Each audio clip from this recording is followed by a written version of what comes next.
Hello, and Moyne from Washington, D.C., where I have come to continue to participate in the conversations leading to the Grand Duchy of Luxembourg's role as one of the first signatories joining efforts to land the first woman and the next man on the moon.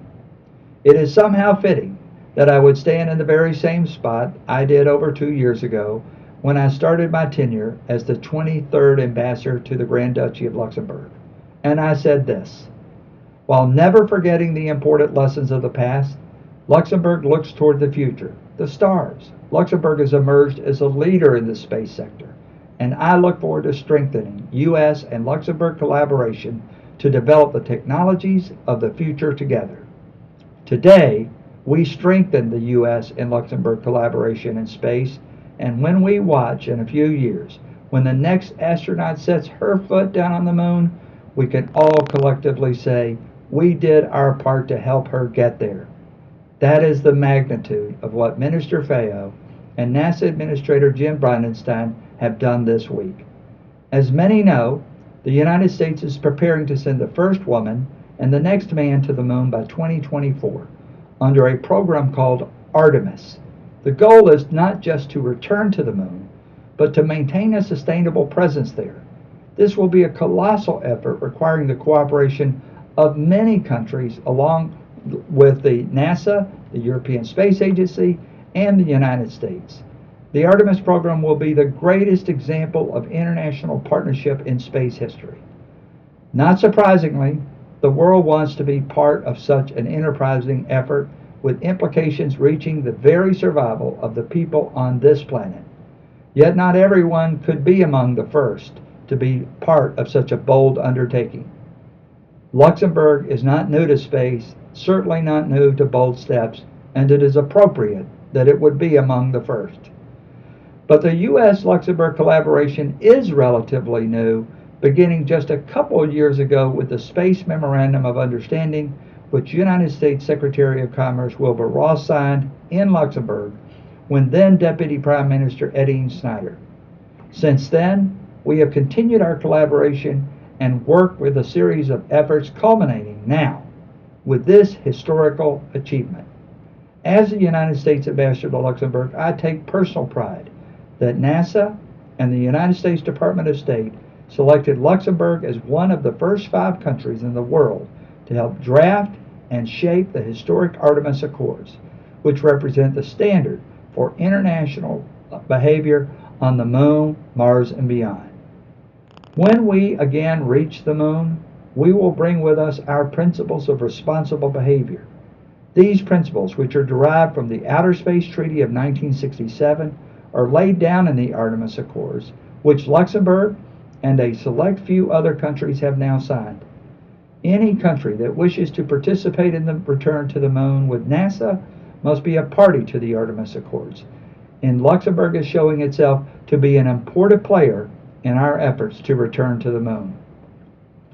This is an enormous achievement for our government, our embassy, and for the people of Luxembourg. I remember being inspired as a boy in Georgia, staying up late to watch the first moon landing in 1969. This experience led to fascination with and a desire to contribute to the exploration of space that has stayed with me all my life. That enthusiasm carried with me to the U.S. Embassy in Luxembourg, and I am proud to oversee many milestones of space cooperation with the Government of Luxembourg. Our 2019 American Independence Day commemorated the 50th anniversary of the Apollo 11 landing, and on that occasion, Buzz Aldrin, a personal hero of mine and the second man to set foot on the moon, came to Luxembourg to meet the Luxembourg Space Agency team and the Government Advisory Board on Space Resources. Just last month, we hosted a space delegation led by former Speaker of the House Newt Gingrich and with representatives from NASA, the Department of State, and the Department of Commerce to move forward with our collaboration in space commercialization. The space delegation left Luxembourg impressed with the determination, dedication, and innovation being applied to develop Luxembourg's space industry into a world-class enterprise. Yesterday's signing by Luxembourg of the Artemis Accords confirms Luxembourg's place as a major player in space and an integral part of this historic program. Before that, Minister Fayot, along with other members of the government, have explored more ways in which we could work together, including the Artemis Accords, as we look deep into the future of our countries. He immediately grasped the significance of these efforts, as did Luxembourg Space Agency and the Deputy Prime Minister Francois Bausch. So it is with great pride and enthusiasm I say these words. Minister Fayot, allow me to express my appreciation to you, your staff, the Luxembourg Space Agency, including your colleagues Mario Gras, Marc and Matthias Link, for the leadership you have shown to promote international cooperation in space.